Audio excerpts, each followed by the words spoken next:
Welcome to A Lunch with Biggie, a podcast about small business and creatives sharing their stories and inspiring you. Today, my guest is someone I admire. I've known him for over 10 years, and even though he's not a chef, he has run 2 restaurants, one in a food truck and the other for the past 8 years in urban Barbakoa here in Orlando. He's looking to add more restaurant concepts to his arsenal. Please welcome Thomas Ward of Floyd. What's going on, Thomas? Hey, man. What's going on? Long history between us. Yeah, man. Very, very long history. It's been great. First question I ask everybody, what's your go-to sandwich? Oof. The ChiMoo. I knew you were going to. I was not actually expecting you to say that, but okay.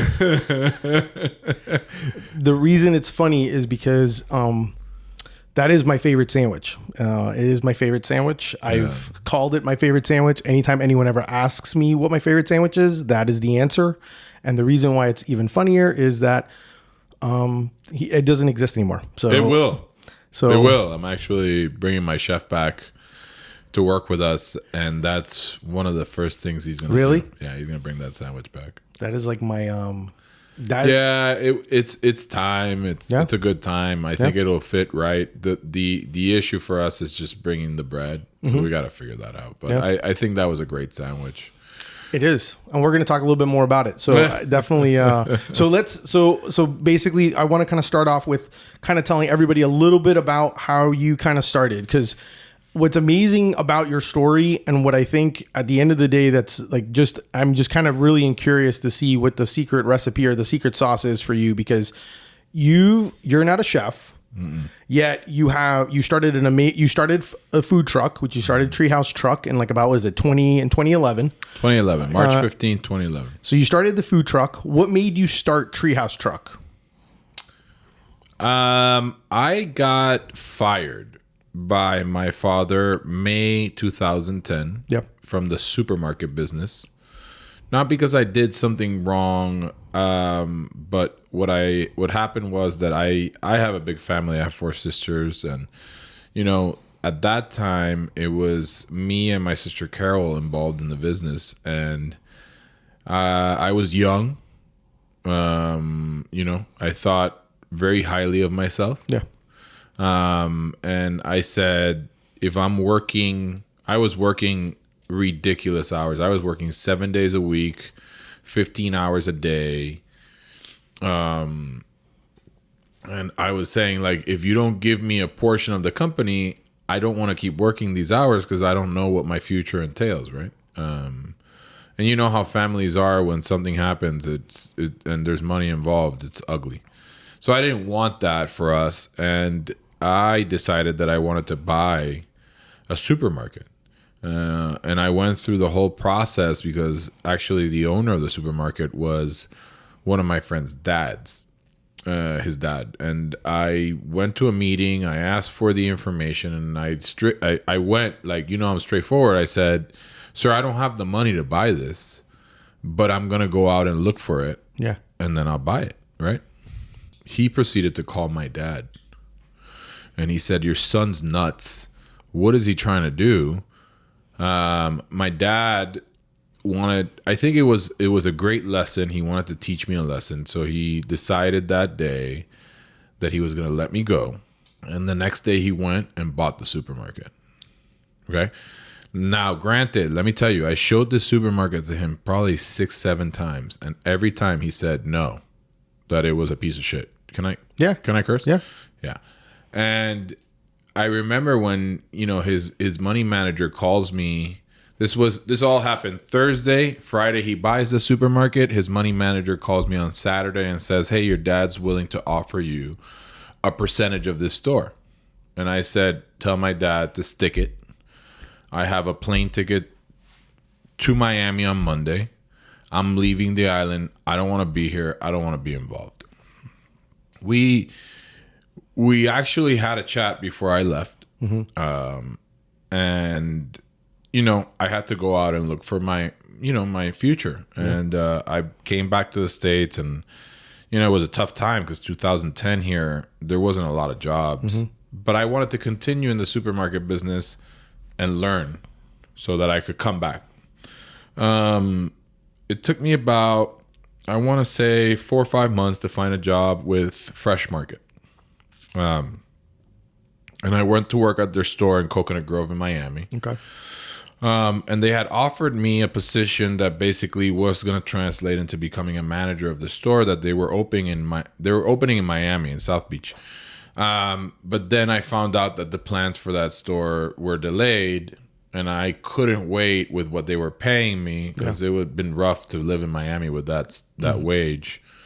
So I moved back to Orlando, and at that point, I remember like I was trying to, like I was really scattered. I didn't know what to do, and at that point, I decided, you know what, I'm going to open a food truck. Which was like a huge trend. It was becoming a trend here in Orlando. It was, yeah. At that point, believe it or not, I think there might have been one truck. I was gonna say you were one of the first food trucks I ate in Orlando. Yeah. So you literally kind of jumped on the wave before it even became a wave. Yes, I did, and I don't know if it's. I guess it's good, right? Because I paid my dues. I mean, I was sitting on the side of a gas station selling sandwiches. You know? Yeah. So yeah, I started. I called a friend. I asked him to borrow some money. Till this day, I can't believe he actually did the deal. He went and sold his car and gave me the money. No contract, handshake deal. Crazy stuff. Like I still don't believe that he did it, but I'm forever grateful to him. And that it didn't turn out to be enough money. And I remember that I called 3 other friends and I told them, I need you to give me $5,000 to open a food truck. Don't worry about it. I'll guarantee it. You know, I'll guarantee your return. And they were like, sure. They sent me the money, no contract, no questions asked, handshake deal. So I've always worked that way. And every single one of them got paid back. So that was a success. Yeah. So I opened the truck. Again, I had no prior knowledge. I didn't even know how to turn the fryer on the first day. Dude, I'm amazed by that. I'm amazed by the fact that you're the one thing that I think that I admire most about you is your persistency. Like there is no I pretty much should say there is no failure for you. You will continue to find a way to make things happen. Yeah. I just think a lot of people find a bunch of excuses to give up. And I think those bunch of excuses, like when you look at them, they really have no substance to them, right? At the end of the day, right, you're trying to make a living and you obviously want to be successful at whatever you're doing. Is it a job working for somebody else? I've never had a job other than Fresh Market for 3 months. And I think in college I worked for Lacoste, but like I didn't like working for anybody else. Yeah. Right. Maybe it's because I was born into a family that my dad is an entrepreneur. I was gonna say that he's self-made. Yeah, that's definitely something I've concluded and learned. And it's funny because I came to that thought process of like how important it is to have someone in your journey that inspires you or to kind of create that kind of pathway or experience. And when I was listening to actually your podcast with your dad, that was the thing where at my trigger point where I realized it, where I kind of was like, wow, I'm like, there's definitely an element to this where I actually know that the importance of being able to actually be able to have someone, I guess, kind of build that. Because if you don't have like my family, no one in my family was entrepreneurial like. So like I never knew the chance of taking risk or certain elements to do certain things. Those are things that either you're innately going to do or not do. So it's kind of interesting when I saw like when I heard that about your dad because when you have like Beyond the Smoke is your podcast, which is obviously really good. And you can definitely hear more about his story. My goal is not to replicate what he's done in his podcast. So definitely check his podcast out. But I am it was amazing to be able to see what you've done and created because, you know, like you said, you found a way to make it on a food truck that you had no idea what the heck you were doing on.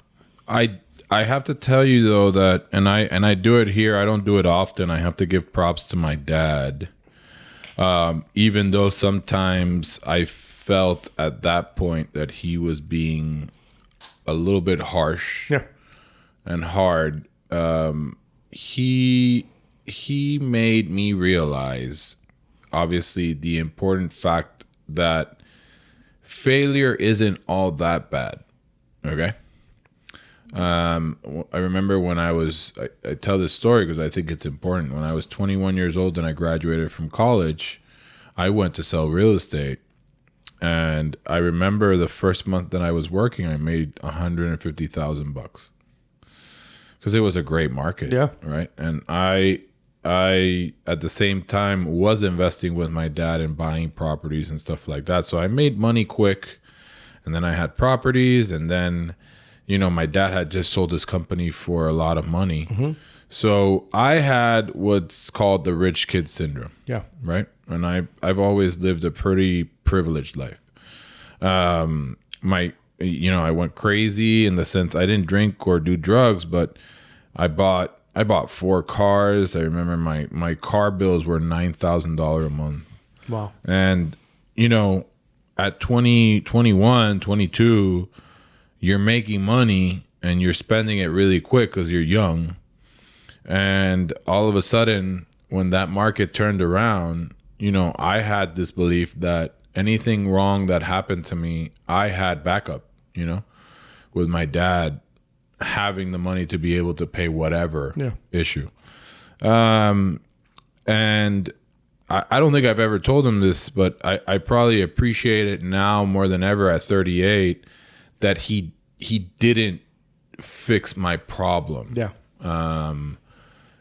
It sucked for many years. Like, you know, when you get yourself in financial trouble and you got to get yourself out of it, you know, it's hard and you suffer the consequences for years. I never went bankrupt. I negotiated out of everything. But still I had to pay the price. Yeah. And that process to me was very painful. But it's really what created who I am today. And helped me look at it differently, right? Because a lot of people, I believe, fear, failing. Yeah. Because you don't know the consequences of it and you don't know what's going to happen and you think that everything is bad. And not everything is bad. Like, the worst that I always thought, right, is like, oh, well, I won't have a house. I won't have a car. I won't have, like, I can't do anything. Like, dude, none of that happened. I had a bed. I had a car. And I was able to eat. Yeah. Like, my life continued just in a different way. Yeah. And it was temporary. And obviously, I got out of that. But I think, and I tell the younger cats or whoever asks me for my opinion, I always say, you know, a lot of people have a lot of noise. And all that noise is basically what talks you out of going into business by yourself or taking the leap of faith in yourself. Yeah. And that noise really is powerful, right? Because it's really telling you you can't do it. You can't do it. And for me, it was like, yeah, fuck it. I'm going to do it. Yeah. I don't care. Like, I'll figure it out. I watch so many YouTube videos on how to turn on that fryer. And that mentality definitely kind of plays a part because so you sell the truck. Yeah. And then once you sell the truck, you go back to Puerto Rico. I do. And then you basically come up with like a concept for inside like basically groceries, like a restaurant inside of grocery stores, right? Yeah, he built a brand new grocery store that was really, I mean, I think it was way ahead of its time for Puerto Rico. And in the back, I did a concept basically that was what you would consider East End, but I owned all the businesses. All of them. Yeah, which I think is awesome because it gave everyone a little bit of different taste of flavors of food and stuff. You could get 6 different cuisines in the space. Super successful. I was killing it. And then the building that we had we had built this supermarket and was new, and the guy that was doing the building went bankrupt, and there was this group that bought the building out, and we tried to work with them, but it didn't work out. And all of a sudden they they show up and they go like, hey, your lease is null and void. Yeah. And I said, wow, there's a bank involved. And they said, we already talked to your bank.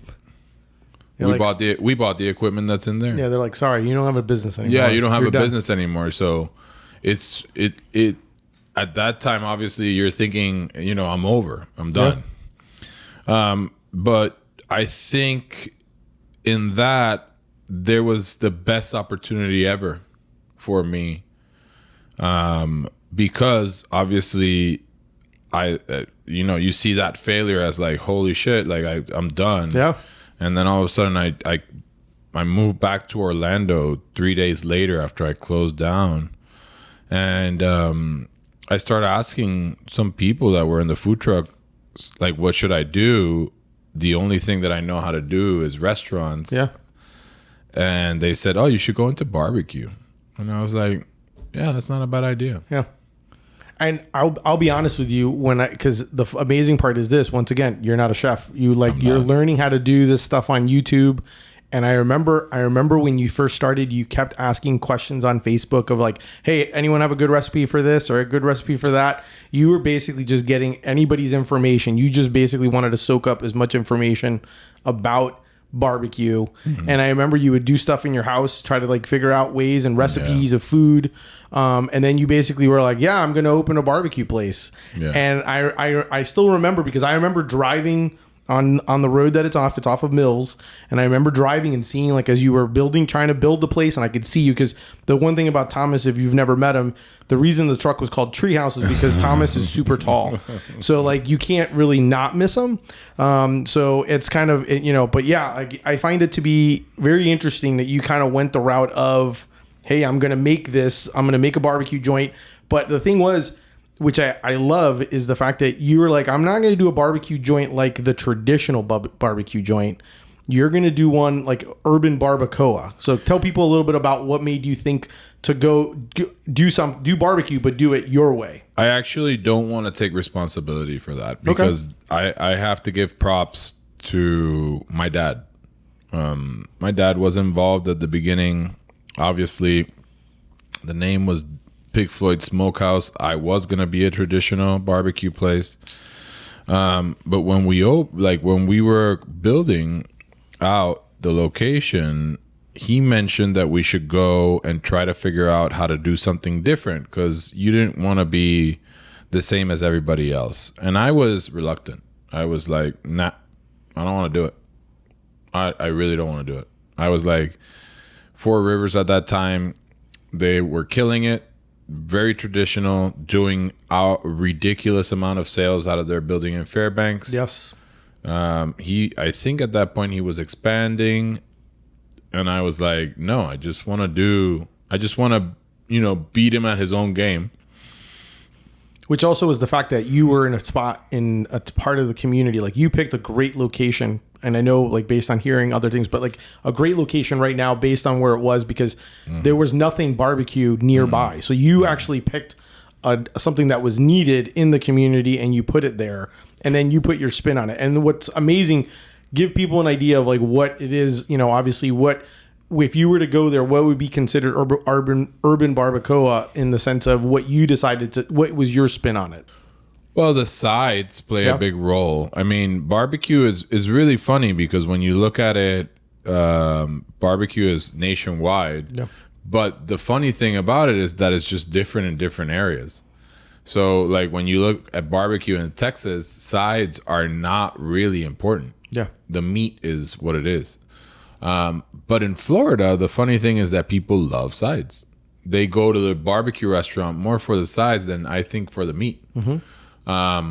So we changed it up, and we brought in, what I grew up in, which is the rice and beans, the plantains, the fried yuca, and stuff like that. Yep. And some of the stuff that was on the menu, the sides that were on the menu, like the apple fennel slaw, Mexican corn. Yeah, the Mexican corn and stuff like that were were really things that came about in meetings. And, you know, the apple fennel saw recipe was actually a gentleman that was working with us at the beginning, and he brought in the recipe. The rice and beans, I decided to go with black beans instead of red beans because people recognize black beans more. So it was really strategic in that sense. And at the same time, you know, we brought in something that no other barbecue restaurant at that time had, which was tacos. Yeah. Right. And I got called crazy that it wasn't going to work. But, you know, I want to say that I'm pretty strategic at things, but one of the advantages that I feel I have is that I grew up with 4 women as sisters, okay? And I have 8 nieces and nephews. And I think a lot of people don't envision how this business is partly scientific, okay? In a sense that you got to recognize who your demographic is, and you got to kind of go for that. Like, really focus on who the people that are coming to your restaurant are. So from the beginning until this day, you know, whatever concept I do, it's more focused towards women. Interesting. Because I think women make the decision to come to the restaurant with their family. If you can't get a buy-in from your wife, you're not eating there. You might as well go by yourself. So one of the things that barbecue is not sexy for is for women. Yeah. So we were trying to figure out how to make barbecue sexy for women to decide to come to the restaurant. And that's where we brought in the tacos. And that's where we brought in those sides that I think share the importance. Yeah. You know, when you go to Chipotle, it's literally rice and beans. You know, obviously it's not totally Mexican, it's Tex-Mex, but it attracts everybody. And that's also probably would make sense then why the idea of the bento boxes are so popular. Actually, the bento boxes, believe it or not, were a mistake that I discovered in a dinner with Jason, the owner of Osprey Tavern and Sato Sushi. Yeah. We went to a dinner, and I remember him mentioning to me that when he decided to go a different route with Sato and go a little bit upper scale, he took the bento boxes out and lost a ton of sales. And I remember picking up my phone and I go, where the hell did you buy those bento boxes? And I bought 25 of them in front of his face. Okay? And I had this gentleman that was working for me from Darden that I had brought him in because I was expanding to Nona and I was going to open more stores. And I said, his name's Mark. Mark, I bought 25 bento boxes. They come in 3 days. Figure it out. I want to put them on the menu. Price them. And he said, it's not going to work. I said, I don't care if you think it's going to work. I already bought them. We're going to put them on the menu. And this is really what's going to put us in the right price bracket so that we cover from the lower end to the higher end, which is ribs, because ribs are the most expensive item on the menu. Yep.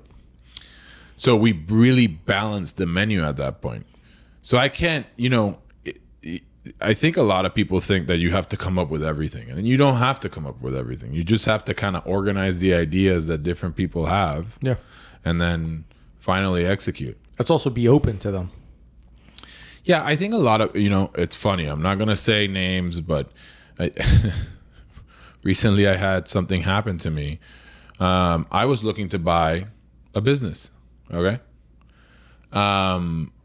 And so I called the agent.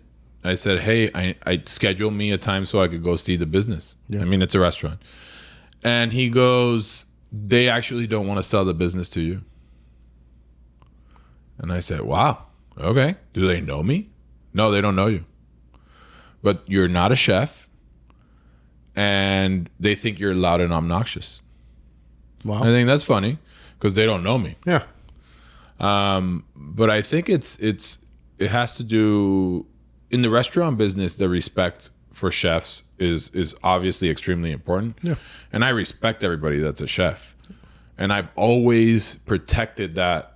When people say chef, I always tell them, no, I'm not a chef. Mm-hmm. I'm just a business guy that likes to eat. Yeah. Because I have a lot of respect for people that have paid that price, that have worked really hard. But I can tell you that I've been in a kitchen, I've worked in a food truck, I've paid my dues in that sense. Yeah. Am I in a kitchen nowadays? No. Do I want to be in a kitchen nowadays? No. Not my place. No.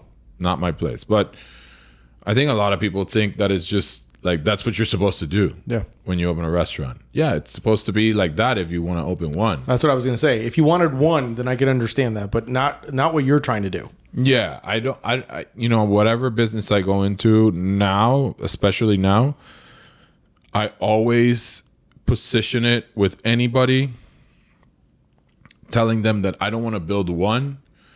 I'm going in it because I want to build 100. So that makes sense.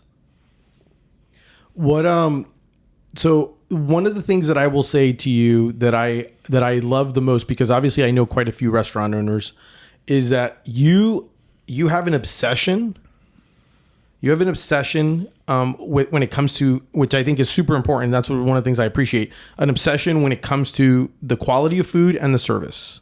Like I definitely, like anytime I've ever posted on a social that I went and ate at your place, or that I'm eating at your place, I'm always getting a message from you. How is the food? How is the service? And I think it's super important because one of the things that you brought up, and I thought was, and when in a previous episode that you recorded, when I asked 4 questions to you and you asked them, it really caught my attention because you brought up the topic about how difficult it is to try to keep consistency when you have the same menu all the time, and how important it is to keep everyone motivated, to keep them in line to be able to do that. I think that's just something so valuable to be able to have because, you're right. You're doing, obviously occasionally you have your specials, but in reality, you got to keep everyone consistently trying to be perfect at every single time, especially when you're a small business. Yeah. I'll use this example because I think it was the perfect one. I saw it in a speech the other day. I watch a lot of motivational videos on YouTube, and I was watching it late night. And there's this speech that an admiral gave at the University of Texas, I believe, where he talks that you should make your bed every morning. If we related to that, to food, think about it as you're making your bed every morning, and they're checking to see if it's right. And I want to bet that you make the bed a different way every day, and probably, let's say, out of 10 times that you do your bed, 2 of them are going to be wrong. So I always play what's called the percentage game. And I relate it to people when they talk to me about opening a restaurant. I said, if you're there all the time, you're probably running it at 95%. I'm not here all the time. So I'm running it at, high 80s. I don't want to say that our staff is not doing their job. They are. It's just there's a lot of things that slip. Yeah, it's different. Right? It's the way that we look at stuff is different. Yesterday I was sitting at the bar. Obviously everybody's doing their job, right? But I have this thing that I listen to people when I hear they're talking about the food, I listen closely and see what happens. So this lady was sitting right behind me, and she said to the person that was with her, this restaurant's really good, but the brisket was too fatty, right? Which is something I know that you battle. Yeah, you battle every time. Do you want fatty or do you want lean? It's like you can't win that. No one. It's not a winning proposition. So, very quietly, I told one of the staff members, please ask for 3 ounces of brisket, put it in a to-go container, and take it to the table. Don't say anything else, right? She did it, and the lady's like, oh, that was very nice. And I turned around and I said, ma'am, I heard you when you said the brisket was fatty. And the change in the attitude that she had was what happens every time. Now she knows that I care. Yeah. And she knows how important this is to me. Mm-hmm. And that's something that I really don't understand, in I want to say operators, because obviously there's other operators and businesses. It's just how do people not care about what's putting food in their table? Yeah. Right? It's the same thing that they asked me about reviews. Like, I am a stickler for reviews. I love people giving us feedback, but if the review is bad, you're probably going to get a message from me, and I'll go as far as to bring you food to your house that moment. I don't care what I'm doing. I might leave the restaurant that I'm at, and I might bring you food and make it right. Yeah. And I think that's very important. But, it's the small things. It's just all the small things that you have to keep up with. And that's the only thing that I can tell you that drives me wild about this business, is that there's so many moving parts and so many small things that, you're dealing with people's palates, and everybody has a very different palate. Everybody grew up a different way. Everybody's grandma's black beans are different than my beans. Yeah. And that's being like, for example, black beans, that's everybody compares me to their grandma's recipe. Yeah. That and the rice. Or their mom's recipe. That and the rice. Yeah. That and the rice. So I always say, like, did I beat him? Did I do good?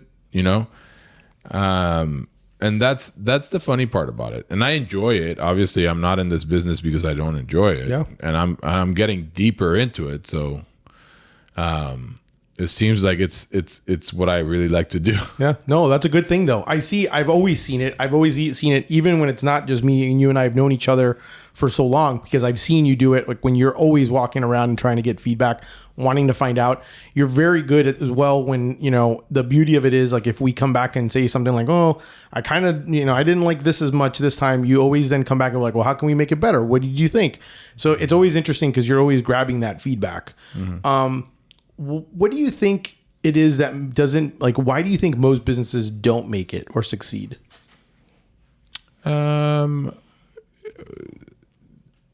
I think in general, like I said, the noise is really, a lot of business owners go into it thinking that they're just going to start it and then somebody else is going to run it for them.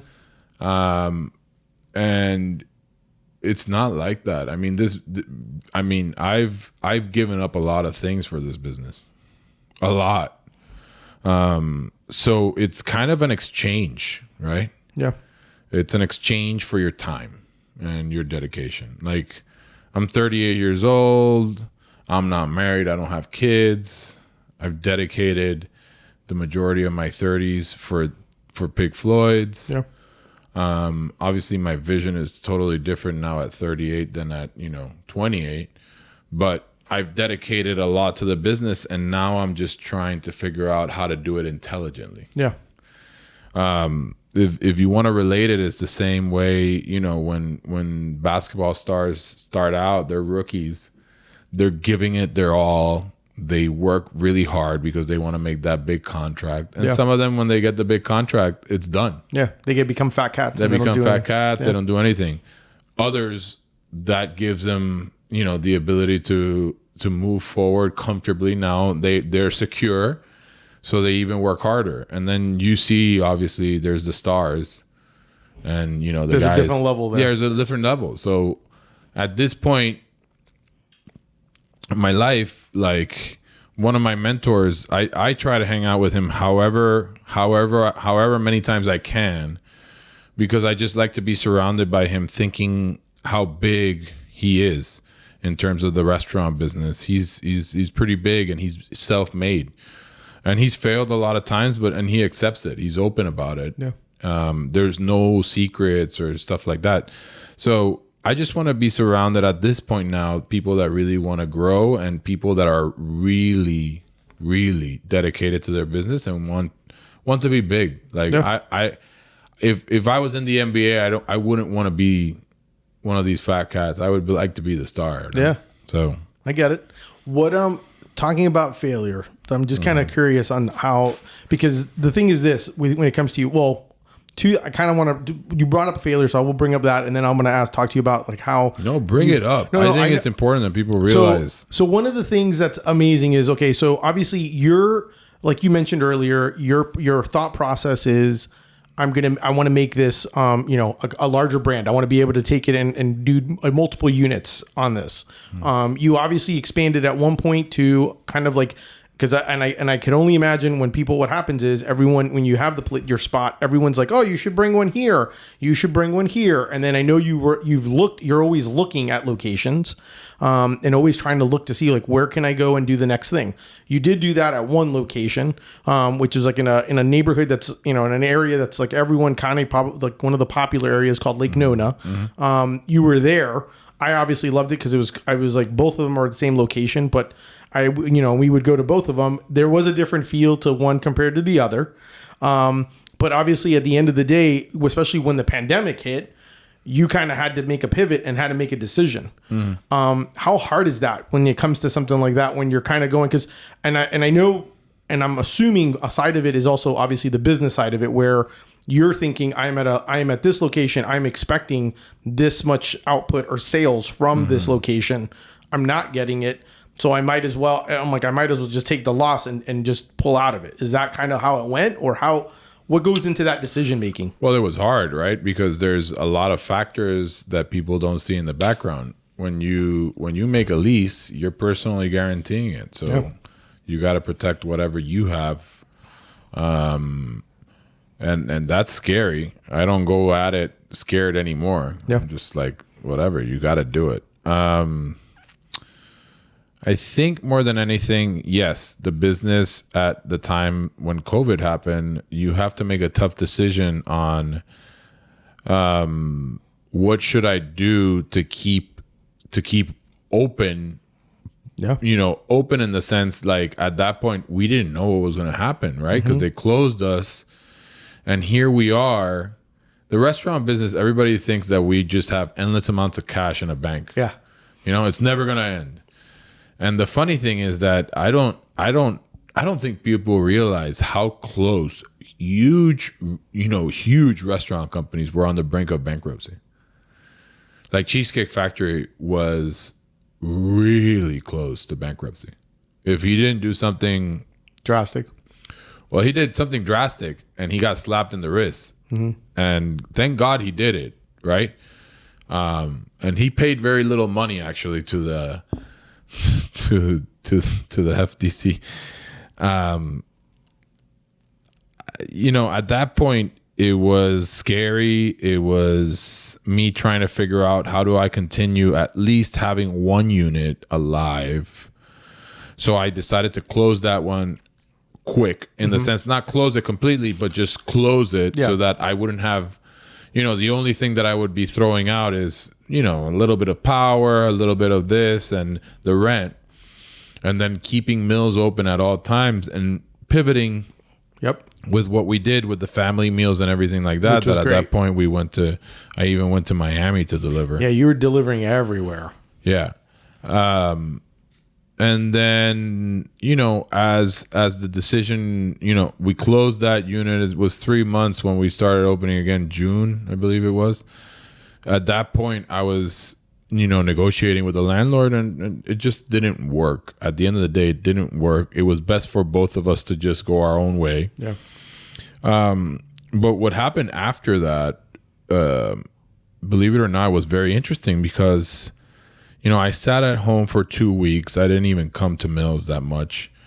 And I was just, I don't want to say depressed, but I was rethinking this in my head over and over again. Like, what do I do?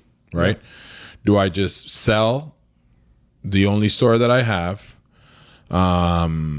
Because at that point I had already closed Nona, and then move on and go into a different business and see if I can make it there. I probably can, right? Or do I, step back into the restaurant arena and really double down because this is my opportunity right now?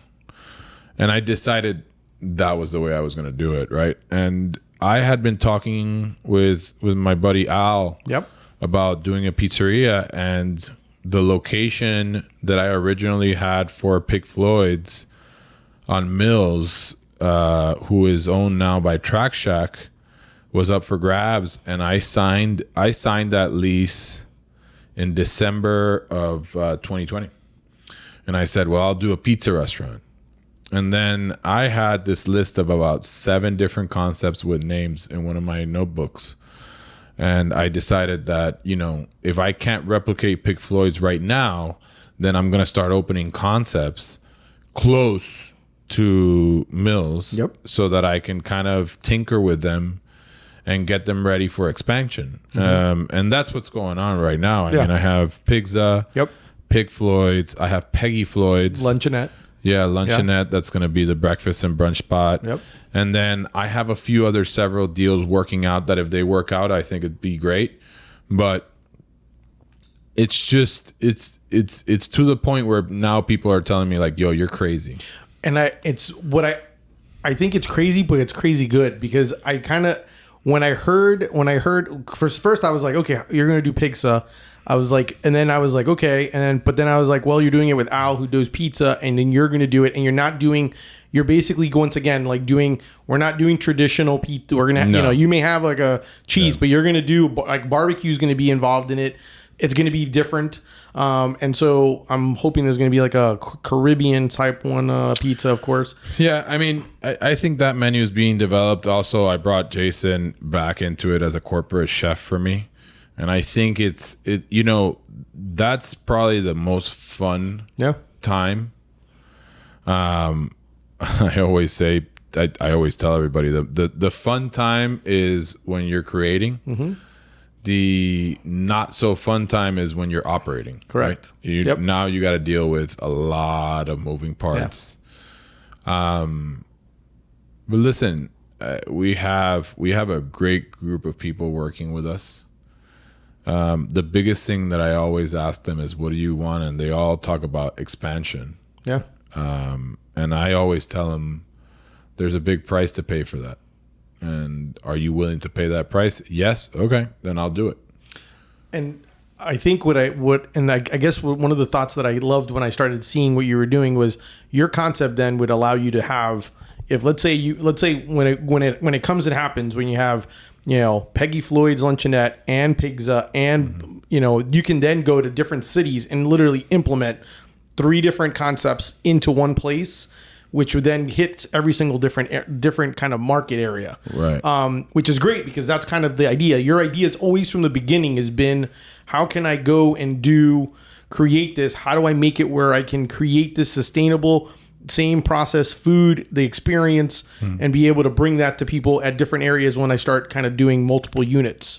I know that's something like originally theme parks were a thought process of like going to somewhere like that.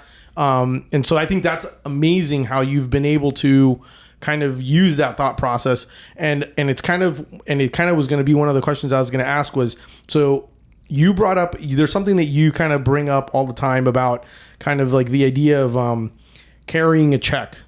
And so one of my questions was going to be is, I want you to tell people a little bit about that concept, but the other part is this: how much is that concept, that I guess that check, like, because idea, and you can correct me if I'm wrong, if I'm explaining it incorrectly, but the idea of the check is that you basically carry a check to kind of help give you an idea of like your concept of the value of your business, or giving you like a north or a goal of what you think your business is going to be worth. So obviously you did one for Pig Floyd's. My question now is, does that number change when you start going the route of like, okay, now I'm adding Pigza, now I'm adding this concept and this concept? Like, how do you kind of keep yourself on there to kind of use that as your motivation? So when I wrote the check, it was 2017. I asked my sister, who's my bookkeeper, write the check for me to my name.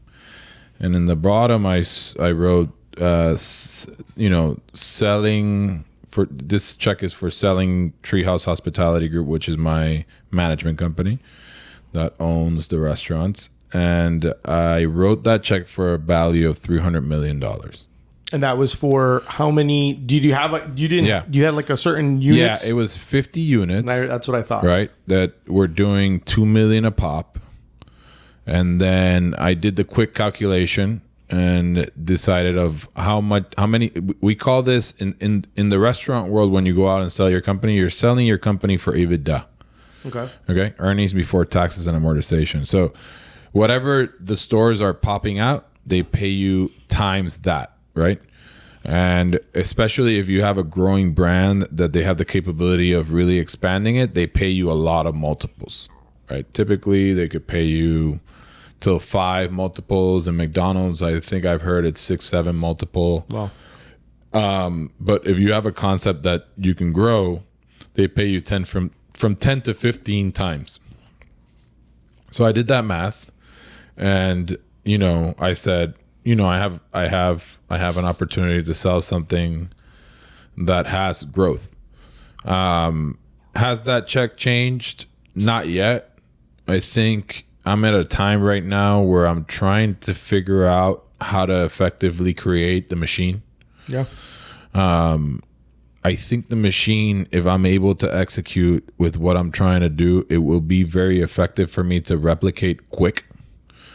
And I think a lot of people don't consider the fact that it's very expensive to run a restaurant that you're not close to, or that's not close to your home base, because you got to have management, and then you got to travel there, and you obviously have executives in the company that have to travel to these restaurants to be consistent, in service and quality of food and everything like that. So it's a big expense to run these. Yeah. And then obviously I have investors that are joining us in some of the stores, and those investors obviously expect a return. But the most important thing that I tell people is just be real. Business is a business. It's not always going to go perfect. Yeah. And I'm pretty open with my investors in the sense, even when they're signing up, I give them the disclaimer. This is like anything else. You invest in the stock market, you throw money there and you don't know. Yeah. I'm a pretty good operator, but there could be mistakes that I make. Yeah. So just ride along with me and trust me in the moves that I'm going to make, and eventually, hopefully, we'll all get a payout when we sell, or we'll all make money. But I think that's very important that I'm transparent with that. I think a lot of people right now in this time, they fill their mind with their eyes, whatever they see.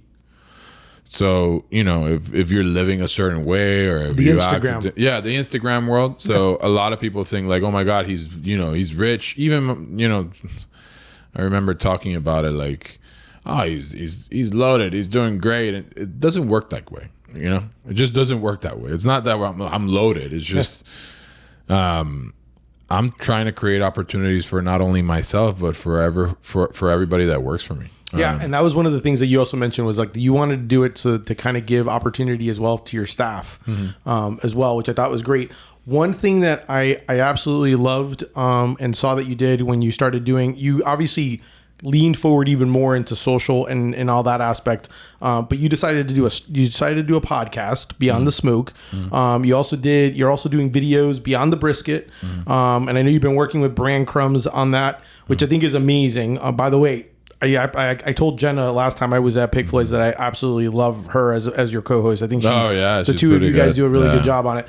But what made you guys decide to kind of go that route of giving the behind the scenes of the business, but also of the food? I mean, I obviously love it because I actually do kind of a concept with both. What made you guys decide to do that? I think social media is really tough. Believe it or not, I think it's weird, right? Because people want to see the food, but at the same time they get bored when they see too much food, and then when you put the people aspect into it, then they get bored that you're putting the people. Why are you putting so much people instead of the food?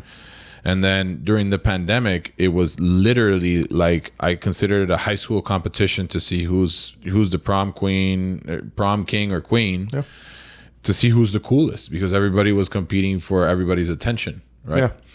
I don't think that's an everlasting thing. Yeah. I think that's a very temporary thing. And I think that it's very important to position the brand wherever you want to go. Jenna had come up with the idea of doing the behind the scenes with Vic. It was a big expense. I decided to do it and take the leap. And then eventually I had talked about doing a podcast, and they had already talked about it too. So, we just made that happen too, but that was an investment. It wasn't like, it's not free. Yeah. So I also took the leap of faith in doing that.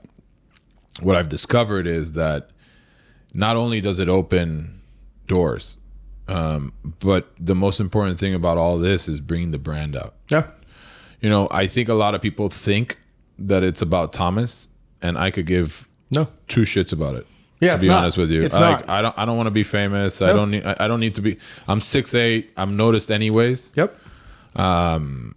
So it's really not that. I think it's more important for the brand and for whatever project I'm doing in the future. I mean, we did that podcast with Al, and that was literally our way to say that Pigs is coming out. Correct. And it's amazing how much coverage we got out of that. It was great. But the thing also that was important, I think that was great, was it's not just a podcast, because you also do it on YouTube. So being able to see the two of you guys interact on YouTube is great as well, because it's one of those where it just kind of makes sense. And so obviously I enjoyed it because I know Al as well, from Stasio's, and they, so I was excited to see that the two of you guys were teaming up, because I was like, oh crap. I'm like, I love both these places. So I'm like, this is going to be fantastic. So I definitely get it. How do you balance it all, dude? And I mean, like, balance in the sense of like delegation, because like you said, like you've obviously created a great support system, but how do you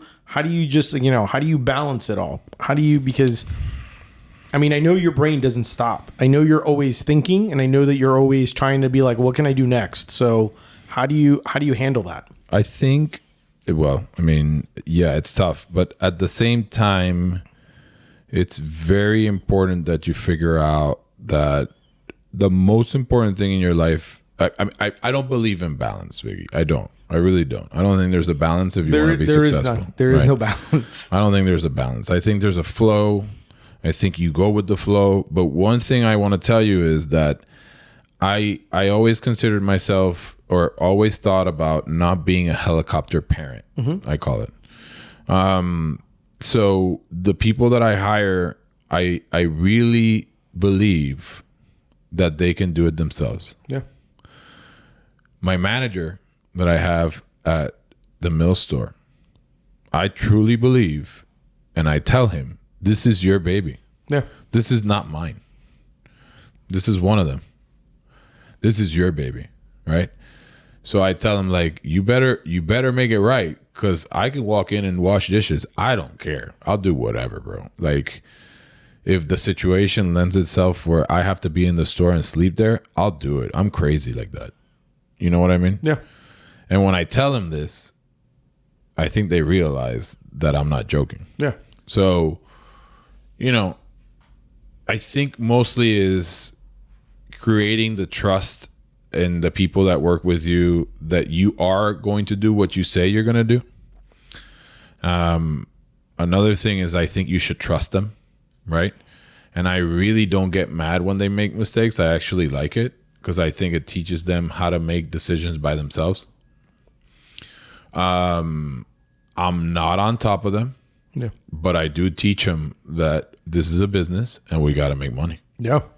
And you got to protect the company so that the company protects you. And you can ask any of them. Like, I am super giving.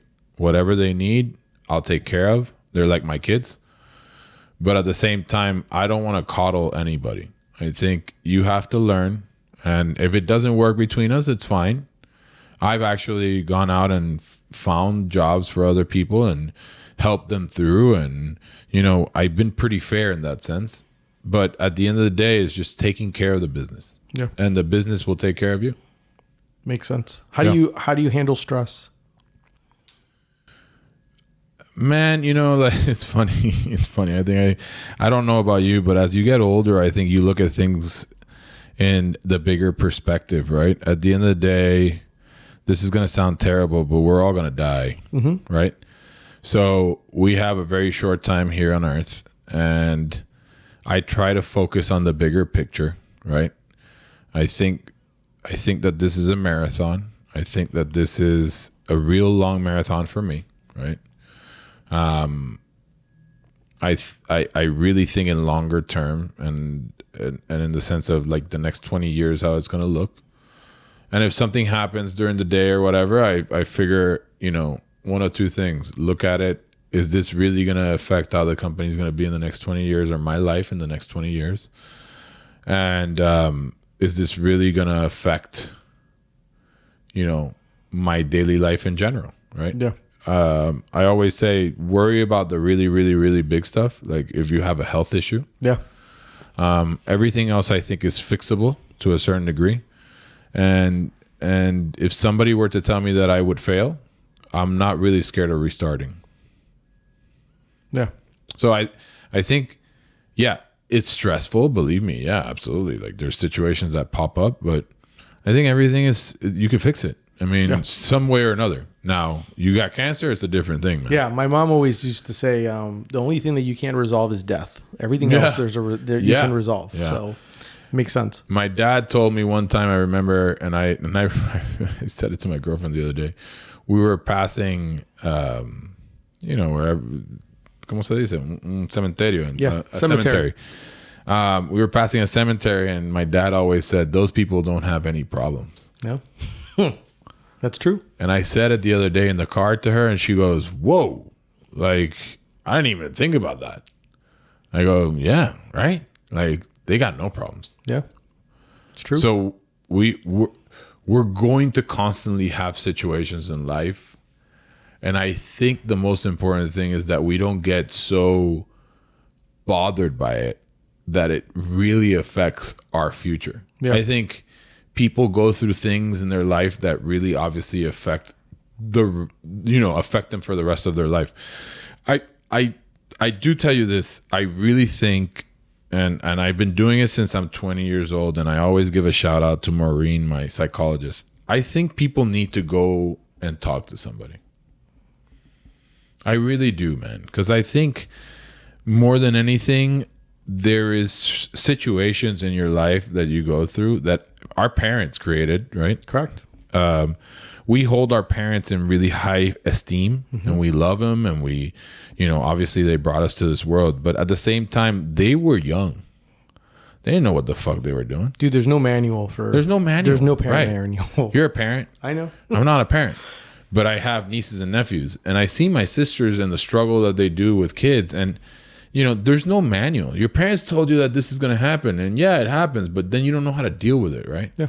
So I really think people need to talk to somebody, and you really need to bring up what's going on. Like, listen, I had, for example, for some time in my life, I had a fear of success, which I couldn't believe it was a real thing, but it is a real thing. So every time that I was successful at something, I would revert to, nope, this is too good. Let's ruin it. And I would ruin it. Wow. And there was situations, obviously, me growing up with my parents of you know, nothing bad, but just, you know, the normal stuff that parents just put on you. Yeah. As you grow up. So I always tell everybody, look for help, talk to somebody. It doesn't need to be every day. But just, I think you those are some of the things that really stop you or scare you from moving forward. Yeah. I lost the fear of failure early in my life at 21 because like what happened then. And I really think that if you lose that fear of failure and you think that the worst thing that can happen is you go sleep in somebody else's house because you have to rent, go do it for a little bit, you know? Even you, I would tell you, like, if you sat in front of me and you asked me today, what do you think I should do with Deli Fresh? At one point, you're going to have to give it up and just do it. Yeah. Just go for it. It's really scary. Yeah. It really sucks, but it's the best thing that could ever happen to you. Yeah, I tell people that I unfortunately have a harness right now. And the harness, you can't really figure out how far you're going to go without that harness.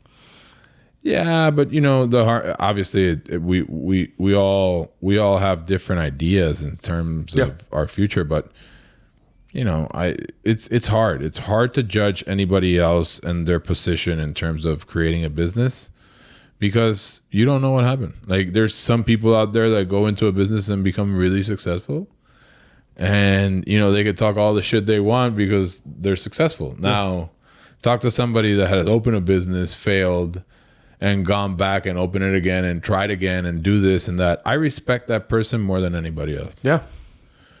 That's partly why I respect my mentor. He failed 3 times. Mentor-wise, question, how do you go about, I mean, is it one of those things where obviously in his side, you kind of, I think you reached out to him, or kind of through time and showing where kind of like through time, you basically show him what you've been doing. It's kind of like, that's how he became your mentor. But what about like for someone who, I don't even know that I don't even know that he knows that he's my mentor, by the way. Okay. I don't like to tell him that. Yeah. Because I don't need anybody to come fix my problems. Correct. All I want is to be surrounded with somebody that has had success in the business that I'm in and has failed and can share stories, because that's the only way that you learn, right? Yeah. If that person had failure and they can share to me how the hell they got out of it, then it gives me a perspective of, okay, the worst thing that can happen is I get into this problem. How am I going to get out of it? Yeah. And am I going to be able to come out of it successfully? I mean, he did a bankruptcy for one of his businesses, and he came out a millionaire. Wow. With the other business that he had developed, which is all in the restaurant business. So I thought it was, that's fucking legendary. You're Correct. coming out of a bankruptcy a millionaire. Yeah. So I think by the way, I reached out to him. But there's other people that have come into my life, I think, just because I've positioned myself to bring those people to my life. I think one of those things that I think does happen is that your energy attracts, what needs to happen in your life, so that it gives you a better idea to what your future is. Yeah. At one point, I'll tell you this, I thought it was really funny, but I get this random call, okay, about, I think it's 2016. And, it's somebody from Darden that I know. And she calls me and she tells me, hey, the founder of Yard House that sold to us and now runs one of the biggest divisions in Darden wants to meet you. I go, what? Like, what are you talking about? Yeah, he said he wants to meet you. He just literally wants to sit down with you, have lunch so that you guys can catch up. And he wants to hear your story. I said, what the heck? Like, is this guy nuts? This guy sold this company for $750 million, runs I don't know how many $1 billion in business, and he wants to talk to me? Yeah. A barbecue guy? Like, I found that to be so interesting. But yeah, I sat with him 4 or 5 times. And I remember once that he was moving to California. He decided that he wanted to retire. And I was going through something in my life where my parents were getting divorced, and I didn't know how to deal with it. And I remember going to coffee with him, and I'm telling him about my parents' divorce, and I'm all worried and crying and bullshit and this. And this guy comes up to me with, he tells me the story about what happened when he just started Yard House, where he was making no money, and his wife got sick. And he didn't even have the heart to tell her that he didn't have the money to cover her expenses. And whatever I was crying about, like, it literally, I dried up and I said, wow, man, like, Yeah, change of perspective. Change your perspective. Change your perspective. Change it all the time. That's what I tell people. Change your perspective. Because there's people that probably have had it harder than you, but they've made it through and they made it big. Yep. Like for him, for example, he made it big. Yeah, there was a lot of pain. But there's a lot of pain in anything that you do. Mm-hmm. Anything worthwhile. That's right. And that's what I tell my nieces and nephews now that are in their, one is in 20s and my nephew's 16 and all this thing. They view social media and everybody that's posting on social media as like they're successful. How can they be successful at 21? Yeah. All these things that you go like, dude, these are all smoke and mirrors. Yep. My daughter and I call it for the gram. That's all we call it. For the gram. Yeah, for the gram. So I just find it really interesting how things have changed from when I started in the food truck. I mean, just business is different. The way that people interact is different, and the way that people react, or actually what is their habits, has not. Okay. Right? So they act a certain way on social media, but their habit is completely normal to what has been happening for the last 50 years. Yeah. So I just find it very interesting, you know, and obviously I'm a studious, I like to study a lot about it. And I love YouTube, and I love watching videos, and I love watching motivation, and just trying to find different perspectives so that, you know, I can figure out the stress, right? The daily stress. But believe it or not, I mean, sometimes the stress eats me up. Yeah. I've tried to practice where I leave for one weekend a month, where I disconnect, kind of to like leave everything aside for a minute and look at it and rest and look at a different place. It doesn't matter if it's an hour away, but you just look at a different perspective and then come back and eat the world. But man, it's like anything. I think there's a lot of people that want to do one restaurant, and then there's me who wants to do multiple of one plus two other concepts. I want to do a lot of stuff, and I want to do, you know, I want to build my own garden. Yeah. And I think it's a possibility. You just have to push and see where it takes you. Yeah. No, I absolutely love it. I'm obviously I'm definitely going for the ride, and I'll be eating at all of them, so supporting all of them. So thank you, man. I definitely appreciate it. I appreciate the time that you spent with me. The last, you know, last questions or last things that you want to bring up before I tell people, you know, to have you give a moment to tell people where they can find you and follow you? Yeah, I would like to thank you for your years of support. Oh, you're welcome, man. And for following the story. I think the story, obviously, to me, it has more interest, and I find it fascinating that people like to hear it, you know? I think more than anything, everybody should share their story to a certain degree, because I think, like I said, it brings perspective to what's going on, you know, in the small business world. And I thank you for taking an interest in it.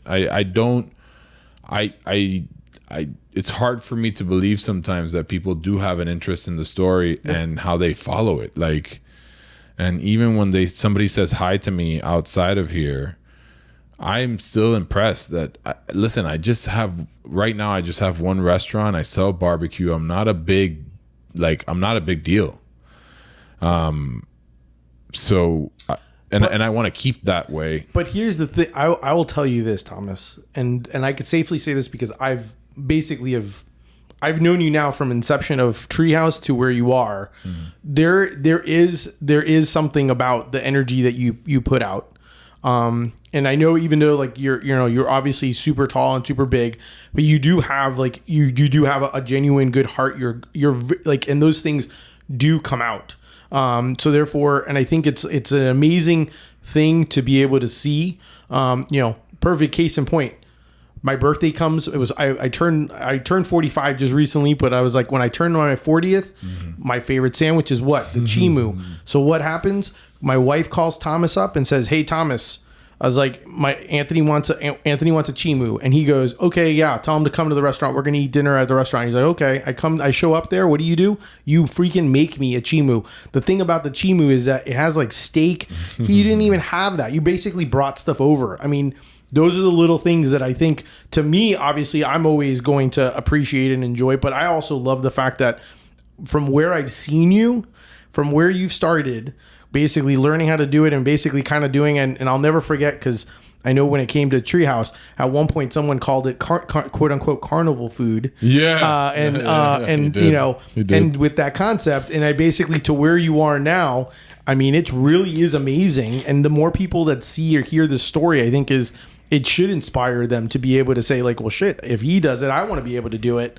But you also have to be able to kind of, you know, roll up the sleeves and basically get to work. It's not, no, it's always easy to talk about it. It's actually doing it, which is the impressive part. Yeah. And having the people around you to be able to do it. Yeah. I think, you know, you have to have a lot of people believe in you to be able to push, because I can't do this alone. No. And I think that's one of the things that I've noticed through the years, which is probably something you had to learn how to do, which is get to a point where you trust the people and trust them to come up with it. But then at the same time, you don't have the time to put your hands in everything. So you're kind of like, well, you do it and then show me and then I'll go from there. Because if not, I mean, you basically can't grow if you keep doing that. If you're constantly in the same minutia all the time. So you kind of have to be able to delegate and find those right people. Yeah, I think that's the very important part of this, and I say thank you to them, because, you know, I was telling them in a meeting the other day, I think it's funny how these companies, the big restaurant companies, grow, and then you have executives that haven't actually worked in a restaurant running it. Yeah, and they don't understand how much it sucks sometimes to be in operations. Mm-hmm. So they just roll out these things and they say, you know, forget it, they'll do it. Yeah. We just have to bring it, train them, and they'll do it. And I don't run my company that way, because I know how much it sucks. You know, in 2008, after I was doing real estate, that I was making tons of money, I ended up working at a golf course, fucking cleaning golf balls. Yeah. And parking cars. You think I didn't feel like shit? Yeah. Personally, I did. I mean, here I am. I was making tons of money driving Ferraris and living the big life, and now I'm washing golf balls and having to park somebody else's car. I mean, those are pain points. And whoever wants to say anything about it and say like, oh my God, that sounds so stupid. No, it's not stupid. It sucks. Yeah. It's not what I wanted for my life. Right. So those are the moments that people don't realize that, you know, it's hard, man. It's freaking hard. It's freaking hard to work for somebody else and make shit money. It's freaking hard to do your own business and make shit money. Yeah. There's no, like, that's why I say there's no balance. Like you could go out there and do your own business and not make a cent. Correct. It's not like a given that you're going to be successful. Correct. So, you know, you just have to take that risk and then just I guess reap the rewards of whatever you put into it. Not everybody's going to get lucky. I think there's an element of luck, and there's an element of timing. Yeah. Timing is really important. Timing is important for a business. Timing is important for relationships. You know, timing is important for kids, even though that kids come when the wrong time. Sometimes never comes at the right time. Never comes at the right time. Yeah. But that's important. And I think whatever effort you put in is whatever you're going to get out. Good way to end it there. Where can people find you and follow you online and come visit you in Orlando? We have on social media, we're in our handle is Pig Floyd's, Pigza on Mills, Peggy Floyd's, and then we're located in 1326 North Mills Avenue. And Facebook, you could find us for the names of the different businesses. You say mostly Instagram to be the follow? The best yeah, Instagram is probably the most active. I mean, I don't think we do a lot of stuff. We just pass Twitter. Yeah. I don't know if are you active on Twitter still? I do some Twitter stuff, yeah. Yeah, Twitter doesn't seem to be... Twitter's more interactive communication is what I've gotten. Yeah. It's not really more for like posts and stuff like that. Yeah. It's not like that. And Instagram is really obviously the photos. Yeah. And with some video now, because you know everyone's trying to do all those things. Reels and stuff like that. Mm-hmm. And then I haven't participated in Snapchat, and I haven't participated. What's the other one that does the reels? Do you do TikTok? I do a little TikTok, but I don't get too involved. Yeah. I mean, still, follow us. Follow Pink Floyd's and you'll find it there. Definitely check out. But that's our show. Thank you so much for Thomas for being a guest and having lunch with me. Definitely make sure to check him out online. If, like I said before, definitely check out the podcast Beyond the Smoke, as well as also Beyond the Brisket. They're both on YouTube, so you can always do it that way. Or if not, subscribe on his as well. If you enjoyed the show, definitely make sure to subscribe to mine. Leave a review. If you want support, you want to support me, go check out my brand, Deli Fresh Threads, and do some shopping and tell your friends. Thank you. Until next time, keep eating sandwiches and follow your passion. Thanks, guys.